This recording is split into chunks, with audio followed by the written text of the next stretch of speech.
அனைவருக்கும் வணக்கம். கடந்த வாரம் நாடுகாணி ரேஞ்சர், அதாவது வனத்துறை வனச்சரகர் ஒரு யூடியூப் சேனலுக்கு ஒரு பேட்டி கொடுத்துருக்காரு. அதில் கூடலூர் மக்கள் முழுக்க முழுக்க வன ஆக்கிரமிப்பாளர்கள் போல் ஒரு பழியை தூக்கி போட்டிருக்கார். இது வழக்கமாக வனத்துறை செய்கிறது தான்.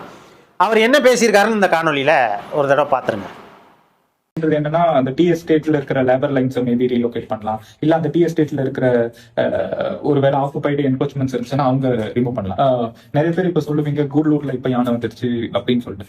ஃபேக்ட் என்னன்னா, முன்னாடி கூடலூர்ன்றது மேல ஜிஹெச் பக்கத்துல இருக்கிறது தான் கூடலூர். அங்கதான் கூடலூர் டவுன் இருந்து. அதுக்கப்புறம் நம்மளுடைய டெவலப்மெண்ட்ஸ்க்காக கூடலூரை நம்ம கீழே ஷிஃப்ட் பண்ணோம். மற்ற டிஸ்ட்ரிக்டை கம்பேர் பண்ணையில இங்க டெவலப்மெண்ட்ஸ் கம்மி தான். அப்படின்றப்போ இங்க நிறைய கடைகள், நிறைய வீடுகள் இதெல்லாம் ஃபர்ஸ்ட் என்னன்னா ஓவலி டவுன் பஞ்சாயத்து தான் ஃபர்ஸ்ட் வந்துச்சு. அப்போ நிறைய பேர் ஒர்க் பண்ணாங்க. பட் ஆனா என்னன்னா, பில்டப் ஏரியா ரொம்ப ரொம்ப கம்மி. பில்டப் ஏரியா கம்மின்னா நம்ம ஒரு லட்சம் ஏக்கர் இங்க இருக்குன்னா ஜஸ்ட் ஒரு 1000 ஏக்கர்ல தான் பில்டப் ஏரியா இருந்துச்சு. பட் இப்போ பில்டப் ஏரியா ரொம்ப அதிகமாயிடுச்சு. ஸோ அப்படின்றப்ப பில்டப் ஏரியா அதிகமானதுனால ஃபாரஸ்ட் நிறைய இடத்துல ஷ்ரிங்கேஜ் ரொம்ப அதிகமாயிடுச்சு. அதனால அனிமல் மூவ்மெண்ட் வர வர அதிகமா நம்ம எல்லாருக்குமே தெரியுது. அவ்வளவுதான். இதுக்கு முன்னாடி அனிமல் மூவ்மெண்ட் இருந்துச்சு. இன்னொரு விஷயம் என்னன்னா, பினான்சியலி ஸ்ட்ராங்கா இருக்கிறவங்க எல்லாமே ஃபென்ஸ் ரொம்ப அதிகமா போட்டுட்டாங்க. ஃபென்ஸ் போடுறதுனால அனிமல்ஸ் ஒரு ரெகுலர் ரூட்டை ஃபாலோ பண்ணிட்டு போனது. இன்னொரு இவர் என்ன சொல்ல வர்றாருன்னா, கூடலூர் நிலப்பரப்புங்கிறது 1000 ஏக்கருக்கு உட்பட்ட பகுதியில் தான் மக்கள் வச்சாங்க. மிச்சது எல்லாமே வனப்பகுதி. அதே மாதிரி மேல்கூடலூர் பகுதி தான் நகரப்பகுதி. மிச்சம் உள்ள அத்தனை இப்போ இருக்கிற நகரப்பகுதி முழுக்க நம்ம தேவைக்கு உருவாக்கிக்கிட்டோம் அப்படின்றத பதிவு செய்கிறார்.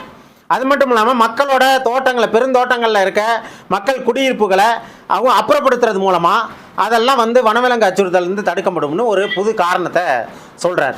இப்போ நம்ம என்ன கேட்குறோம் அப்படின்னா, இவர் சொல்கிற மாதிரி அந்த குறுகிய நிலப்பரப்பில் கூடலூர் மக்கள் இருந்தாங்க அப்படின்னா அவர்கள் கிட்டத்தட்ட ஒரு 20-25 வருஷம் 30 வருஷத்துக்குள்ளார தான் இந்த நிலப்பரப்பில் வாழ்ந்ததா பதிவு இருக்கக்கூடும். ஆனால் 1908 இந்த ஆவணத்தை நீங்கள் முறைப்படுத்தி பார்க்கணும். இந்த ஆவணங்கிறது 1908 வெளிவந்த கெசட்டு.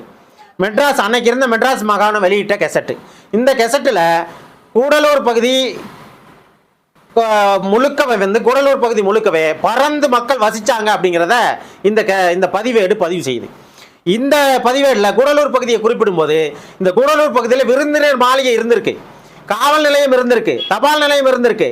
இந்த நிலத்தில் 2558 பேர் மக்கள் வசிச்சாங்க அப்படின்னு சொல்லிட்டு கூடலூர் பகுதியை சுட்டி காட்டி சொல்கிறாங்க.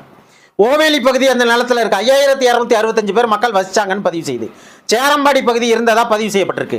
சேரம்பாடி பகுதிக்கு கூடலூர்லேருந்து எவ்வளவு தூரம் பயணித்து போகணுங்கிற வரைக்கும் பதிவு செய்யப்பட்டிருக்கு. தேவாலா பகுதி பதிவாயிருக்கு, நெம்பாலா கோட்டை பதிவாயிருக்கு.